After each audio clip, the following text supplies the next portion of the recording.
Welcome to this panel discussion in which we will discuss whether the expansion of remote work has contributed to greater diversity in the workplace. My name is Alba Roza, DevRel at Docker, and I'm joined by a stellar team of panelists. They are Ada, she's a community manager at Google and founder of She Code Africa, a non-profit organization focused on empowering young girls and women in Africa through technical skills. Hi, Ada. Hi, Alba. Hi, everyone. Hi, welcome. Derek Tigges, he's also here. He's the head of business development at Mocode, a company focused on nearshore software development, meaning that they source most of the remote workers, the remote developers from Eastern European countries like Ukraine, for instance. And he's also the founder of Stichting Coding Juniors, Foundation Coding Juniors, a non-profit organization helping to bring children and tech companies together. Hi, Derek. Hi, Alba. Thank you. Hi, all. Welcome. And last but not least, of course, we have Atieh Taheri. Atieh, she's a student researcher at Google and PhD candidate at University of California, Santa Barbara. Hey, Atieh, welcome. Hi. Hi, Albert. Thank you so much. Hi, everyone. Well, thank you all for being here today. And I'm really excited about this discussion. So yeah, I wanted to start by perhaps with this thought. The work from home paradigm has undoubtedly been a key to decrease pollution, for instance, to balance work-private life. But how about the topic of this panel, right? Like the diversity in the workplace. Last month, Meta published their annual diversity report with very interesting insights. According to this document, remote working has boosted the inclusion of underrepresented collectives in tech, especially women worldwide and Black and Hispanic employees in the United States. So I guess my first question here would be, has remote work actually contributed to a more diverse workplace? Ada, what do you think? I definitely think so. I mean, for somebody who's currently located in Africa, and I've been very involved in the developer ecosystem here. Lately, we've been seeing a lot of people, especially from this region, get more opportunities because more companies are willing to look beyond their borders and say, oh, since people have the opportunity to work from home, might as well, if you can work from anywhere, might as well hire from anywhere. So yes, I definitely do think that it has helped, increase the rate of diversity when it comes to like racial diversity in terms of races. As regards gender diversity, I wouldn't necessarily say so because we still see a lot of women still struggle. I mean, the whole work from home things, a lot of times it's at a disadvantage to women working from home, especially like working moms especially for working moms. But when it comes to like racial diversity, I'll definitely say it has definitely increased the diversity ratio for that. Atieh, you've recently joined Google. Could you share your perspective as someone with a physical disability who has been working before, during, and after the pandemic? Yeah, sure. Yeah, I also agree that I've seen a lot of folks in the community of people with disability have been able to get the jobs that they long wished for owing to the pandemic, unfortunately. But before lockdown, we all I speak on behalf of people in this disability community that we knew that lots of jobs could be made accessible if the companies and consider this accessibility as an important factor. So employers could use a lot of talents in this community that were being wasted due to the hardships that were associated with the on-site working.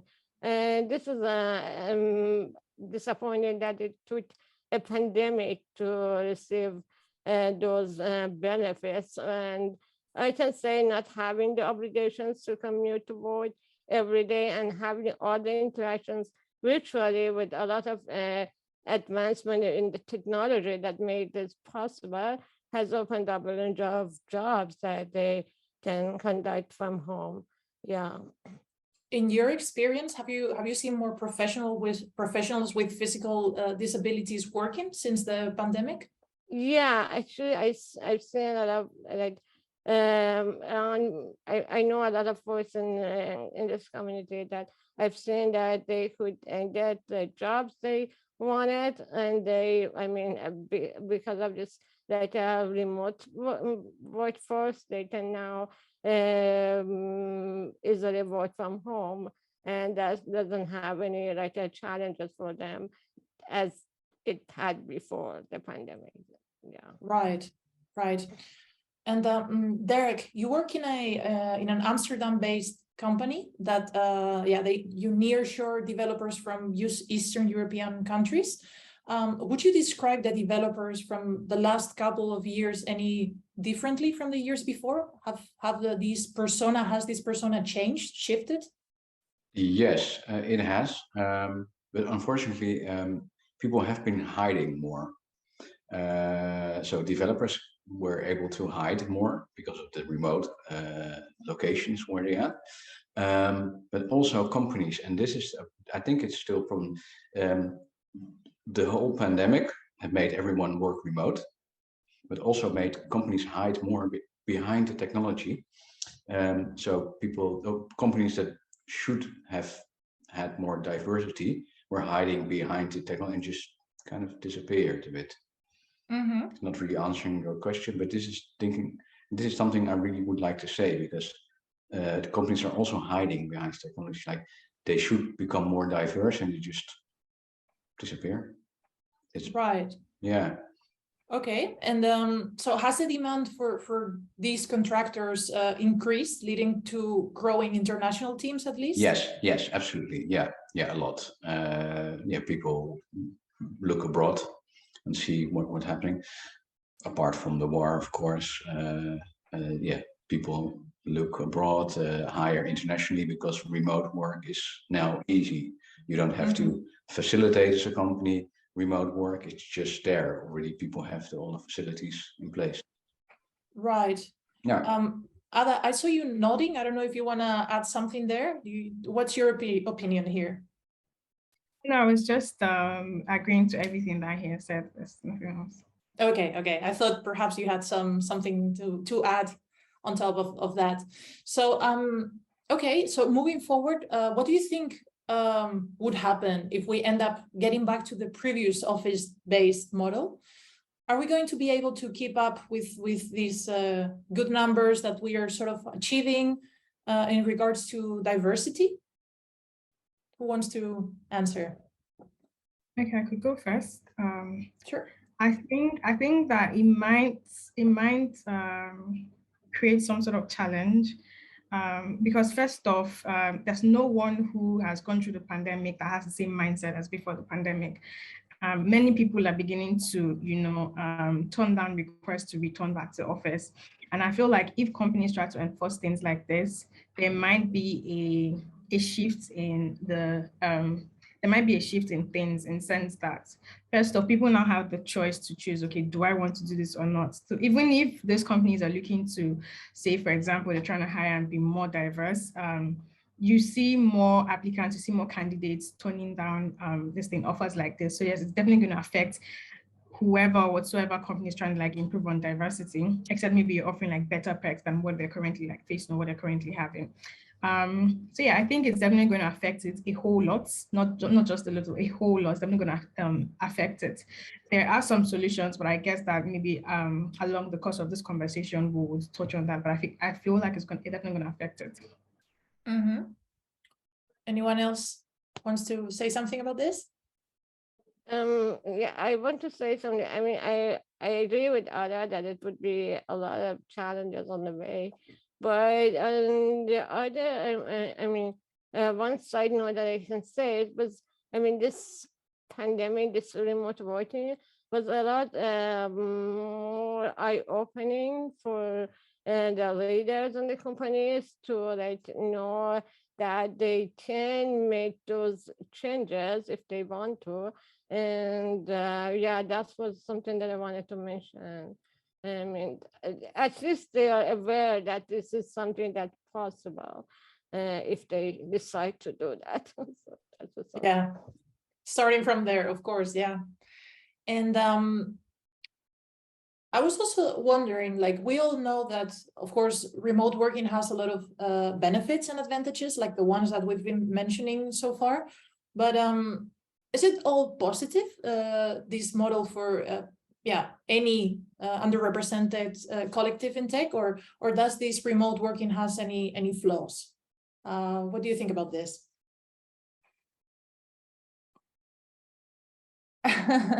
I can start by saying, for instance, myself, I'm asking this because I work at Docker and we are fully remote.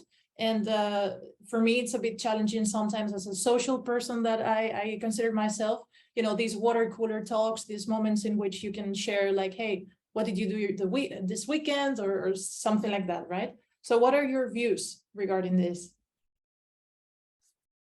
Well, personally, I get more done when I'm around colleagues, which are not on the agenda. All the other work, yes, I can do. But I think there's also an extra bit to work if you are with colleagues. And I think that will always be, I think it's important for companies that they learn how to deal with a more diverse workforce. And that's something old-fashioned companies need to learn, still need to learn. I think, yeah, I know for sure. Yeah, Atieh, do you want to make any other remarks, perhaps? I can say something. I think that sometimes it's, for example, I say based on one of my experiences before that, for example, some devices, some equipments that I had at my hand that had like problems, and I needed to send them back to the company and just ask. It was really challenging somehow a little bit. If I wasn't in the same city as the company I was working with, and if this commuting was easy, so I can say that I could go there and ask them to fix this problem for me, but because I was like in another city and they were, so it was a long way, and I had to like send them back and just receiving again had taken like 2 or 3 days to receive that. It was a little bit challenging in that terms, like those kind of technical issues that can happen and it's not gonna be fixed virtually, and you need to go there. Everything like that. That's one of the other problems that I can see. Right. Yeah.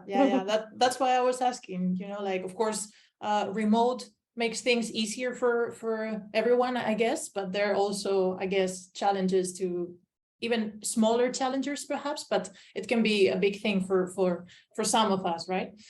So moving forward, what do you think companies can do to ensure welcoming workplaces to everyone? Ada, you as a representative of She Code Africa, what do you think? Okay, so I feel like the first thing is organizations making an effort to be more inclusive in hiring. I know that's like a broad thing, but when it comes to here in Africa, like when people say, oh, okay, we're hiring for an example, we're hiring for the EMEA region, it's almost so glaring that the A part of it, the Africa part of it is so silent, right? Companies need to begin to look beyond the applicant's country, because there's this stigma for Africans when you're applying for a role, and it's like, oh, okay, you're really good, you fit all the criteria, and then they start to give you excuses like, oh, you know what, we can't hire from this region for very invalid reasons. It's quite unfair. With the whole pandemic and all, and people, you know, trying to like go remote, or people going remote, and companies, you know, beginning to like hire from these places, it's shown that we have the skills, like we have the resources, but companies need to go an extra mile to like find all of these talents. Another thing is, you know, being more inclusive, listening to the current employees that you have, listening to them, being more inclusive, creating like an inclusive space for them. You don't have to impose the return to office thing.